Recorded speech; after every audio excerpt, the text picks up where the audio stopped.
المرسلين وعلى آله وأصحابه أجمعين اما بعد۔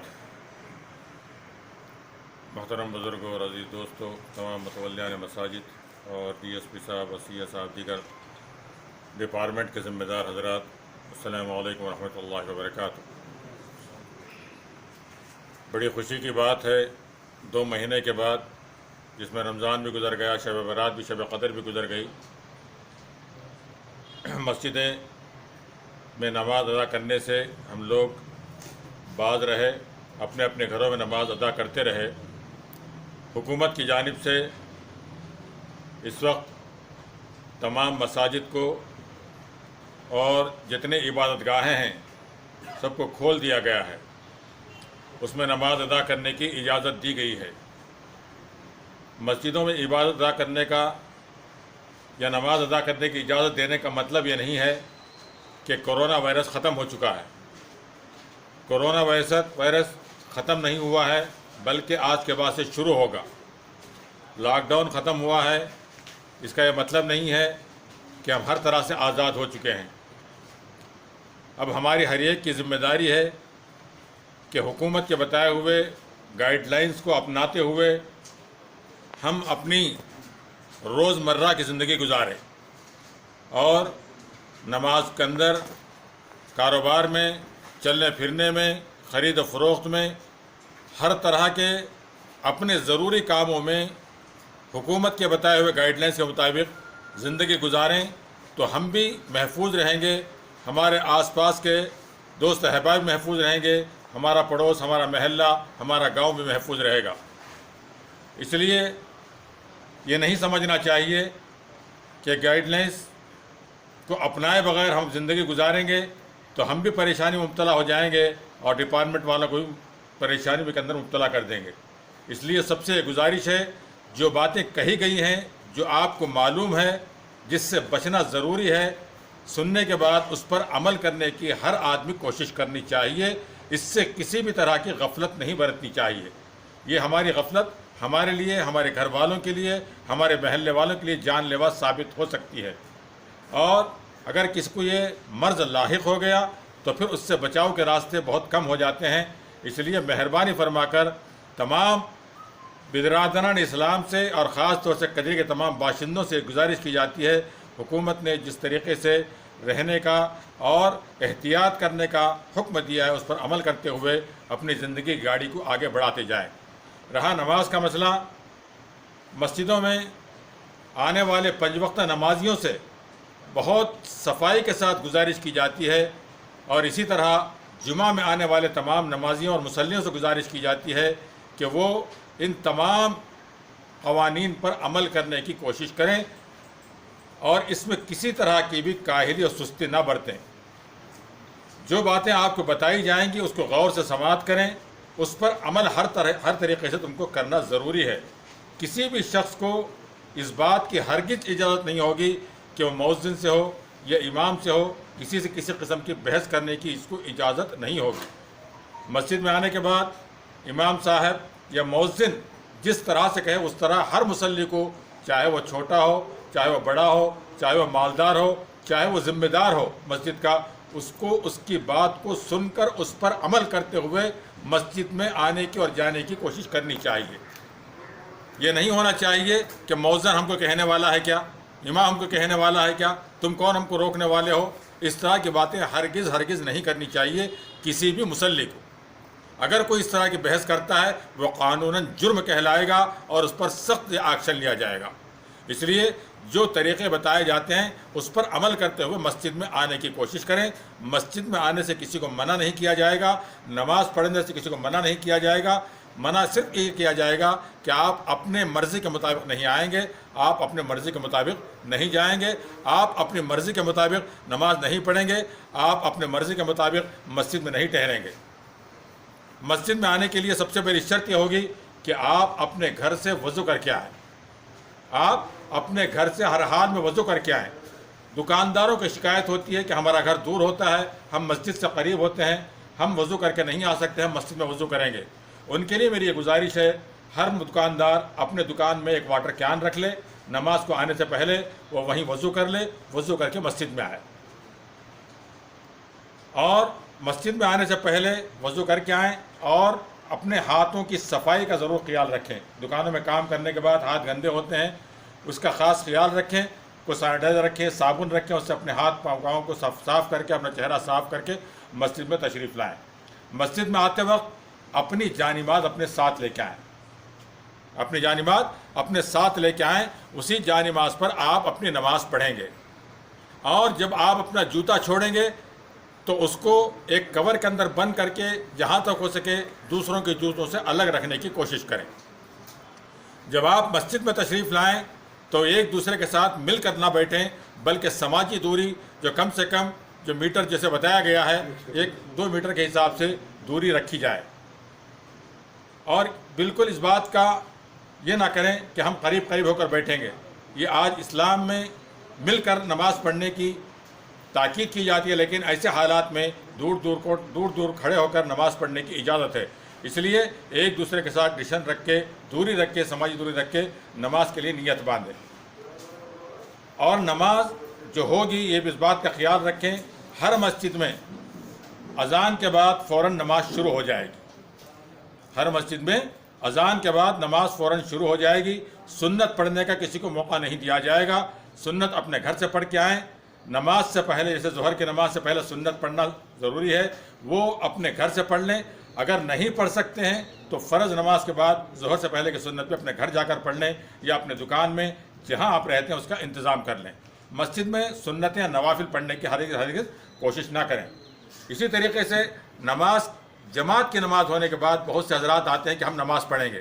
ان حضرات سے میری یہ گزارش ہے، اگر آپ وقت سے پہلے اذان سے پہلے مسجد میں تشریف لے آئیں، اذان ہوتی ہے نماز میں شامل ہو جائیں تو آپ کے لیے کوئی پریشانی نہیں ہے.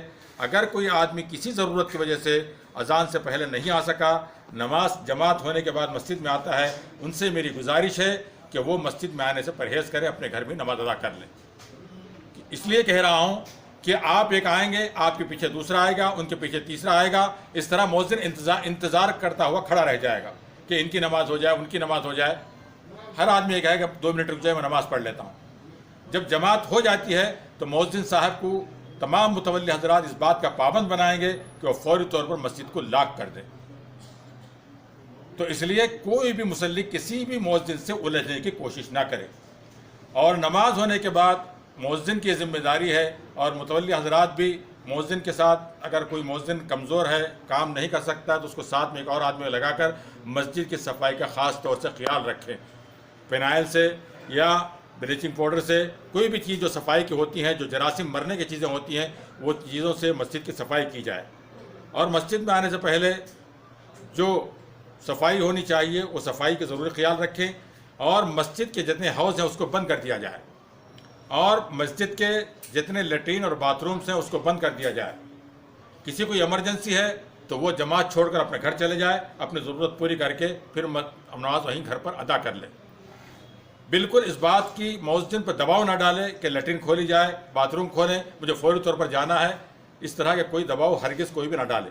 اگر کسی کو سخت ضرورت ہے تو میری گزارش آپ حضرات سے ہے کہ آپ سیدھے گھر چلے جائیں، وہاں اپنی ضروریات سے فارغ ہو کر وہی اپنی نماز ادا کر لیں. آپ اپنے گھر میں جو نماز ادا کریں گے، جماعت سے نماز پڑھنے کا ثواب آپ کو مل جائے گا، مسجد میں نماز پڑھنے کا ثواب آپ کو مل جائے گا. اس لیے بالکل اس بات کی فکر نہ کریں کہ میری نماز مسجد میں نہیں ہوئی، میری نماز جماعت سے نہیں ہوئی. آپ اس کی فکر نہ کریں. آپ جس طرح سے بھی ان حالات میں اپنی نماز فرض ادا کریں گے، اس کو وہی ثواب ملے گا جو مسجد میں جماعت کے ساتھ پڑھنے کا ثواب ملتا ہے. یہ میں نہیں کہہ رہا. اس لیے اس بات کا خاص طور پر خیال رکھیں. اور متولیان مساجد سے اس بات کی گزارش ہے کہ جتنے فرش نماز پڑھنے کے لیے قالین کی شکل میں ہوں، اور حاصروں کی شکل میں ہوں، یا جمخانوں کی شکل میں ہوں، جو بھی بچھائے گئے ہیں ان کو اٹھوا دیا جائے، اور مسجد کی صفائی کا خاص طور پر خیال رکھا جائے.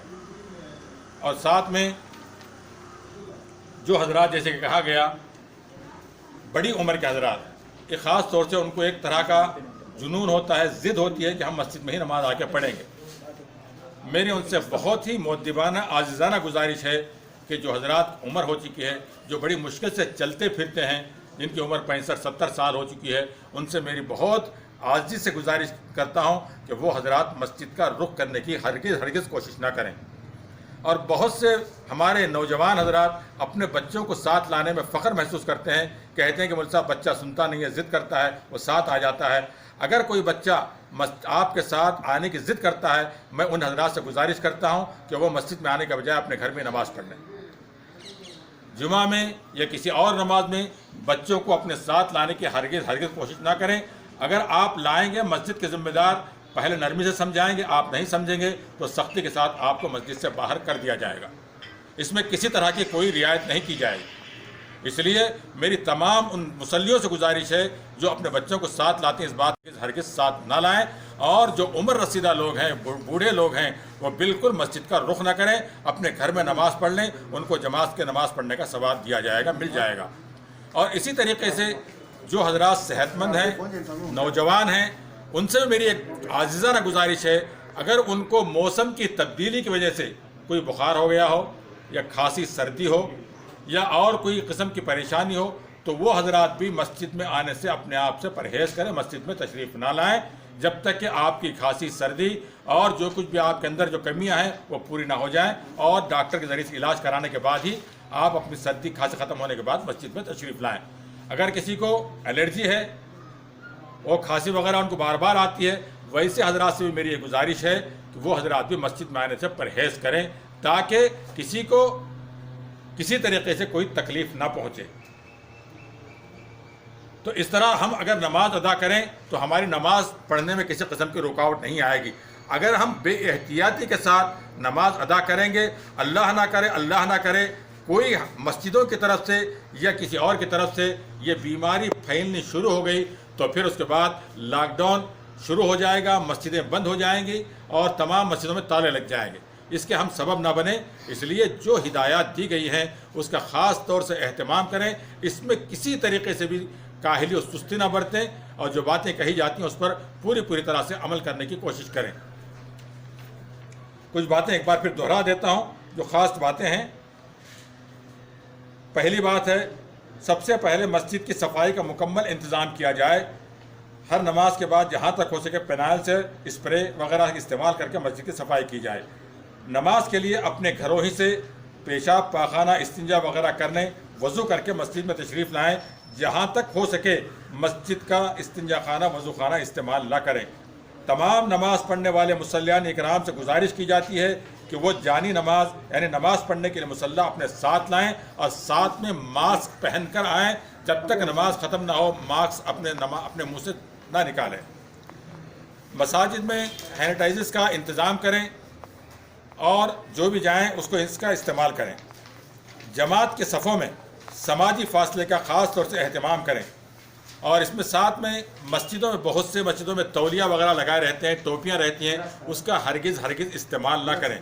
کسی کی کرچیف وغیرہ لے کر نماز نہ پڑھیں۔ اذان کے تھوڑی دیر کے بعد ہی یعنی اذان کے فوراً بعد نماز شروع کر دی جائے، اس میں کسی طریقے سے سستی اور کاہلی نہ کی جائے۔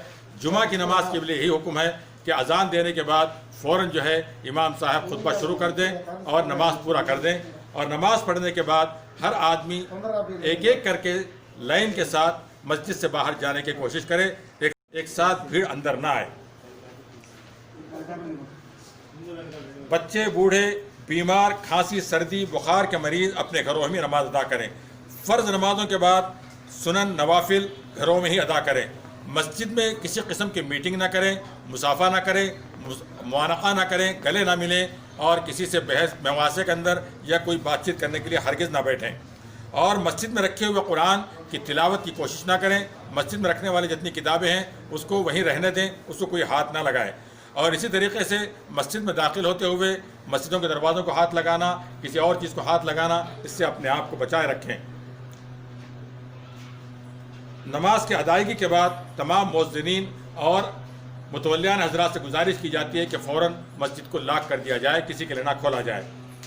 اس طرح ہم اپنے آپ کو پابند بنائیں تو انشاءاللہ یہ مرض دور ہونے تک اس کی پابندی کو ہم کو ضرور ادا کرنی ہے۔ اور اس کے ساتھ ساتھ ہی ہم نمازیوں کی اس بات کی تاکید کریں، ہر امام اپنے نماز کے بعد مصلیوں کی اس بات کی تاکید کرے کہ وہ نوافل نہ پڑھیں، گھر جا کر پڑھ لیں، اور جو ضروری باتیں آپ سنے ہیں اس کی وقتاً فوقتاً مصلیوں کو دہراتے رہیں تاکہ ان کے ذہن میں بات بیٹھے اور وہ اس پر عمل کریں، پولیس والوں کو یا کسی ڈپارٹمنٹ والوں کو شکایت کا موقع نہ ملے، وہ پھر ہم سے آ کر نہ پوچھیں، وہ اگر مسجدوں میں آ کر دیکھیں تو دیکھ کر خوش ہو جائیں کہ جو گائیڈ لائنس دی گئی ہے اس پر ہر نمازی عمل کر رہا ہے، ہر متولی عمل کر رہا ہے، ہر مسجد والے اس کا لحاظ اور پاس کر رہے ہیں، ان کو اس بات کا اطمینان دلائیں، اور تاکہ یہ بھی اپنے افسران کے سامنے کہہ سکیں کہ جو بات کہی گئی ہے اس پہ پوری طور پر عمل کیا جا رہا ہے، اس کا ہم لحاظ کرتے ہوئے کام کریں گے تو یہ ہمارے لیے بہتر ہوگا، ہمارے محلے والوں کے لیے، ہمارے رشتہ داروں کے لیے، پورے گاؤں کے لیے یہ بہت ہی بہتر ہوگا اور بہت اچھا ہوگا۔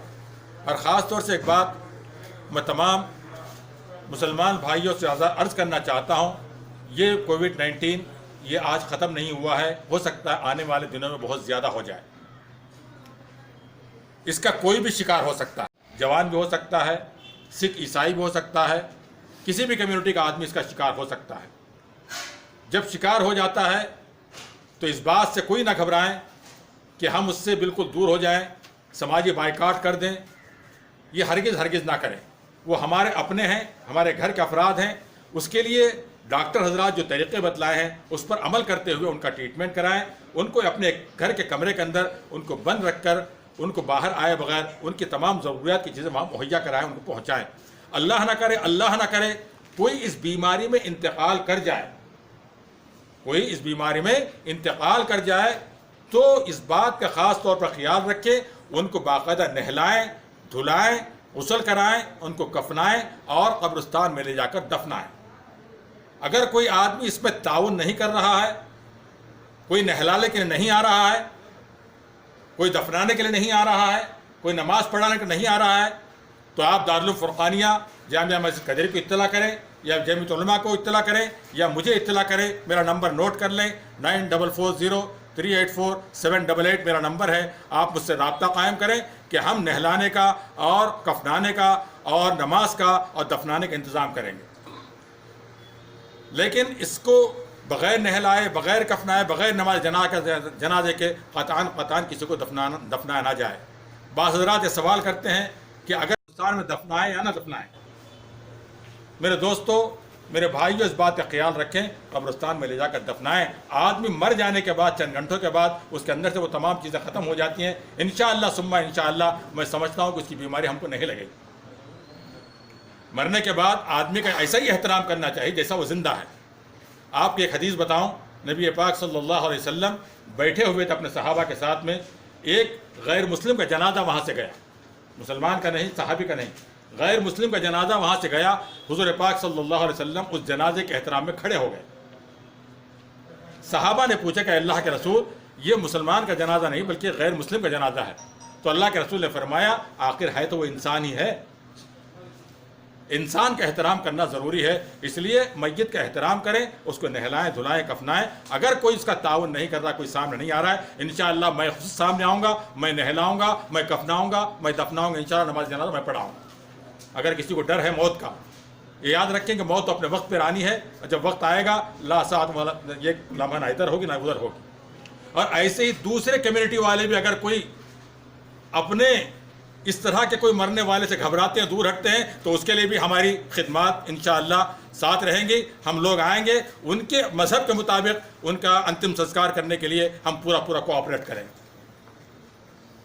اس لیے میری تمام حضرات سے، تمام کمیونٹی والوں سے گزارش ہے، اس طرح سے کوئی اگر اس بیماری میں مر جاتا ہے تو اس کا جس طریقے سے مذہبی طریقے سے اس کے رسومات ادا کی جاتی ہیں وہ ایسے ہی ادا کیے جائیں۔ اگر کوئی اس بات سے ڈرتا ہے کہ وہ بیماری ہم کو لگ جائے گی، ہم اس کے قریب نہیں جائیں گے، وہ ہمیں اطلاع کریں، انشاءاللہ اس کا کریا کرم، اس کا دفنانے کا انتظام انشاءاللہ ہم اپنی جماعت کو لے کر ہم خود ساتھ مل کر کام کریں گے۔ ایک بات میری خاص طور سے مسلمانوں کو یہ گزارش کرتا ہوں، اس کے بارے میں خاص طور سے توجہ دیں اور غفلت نہ برتیں۔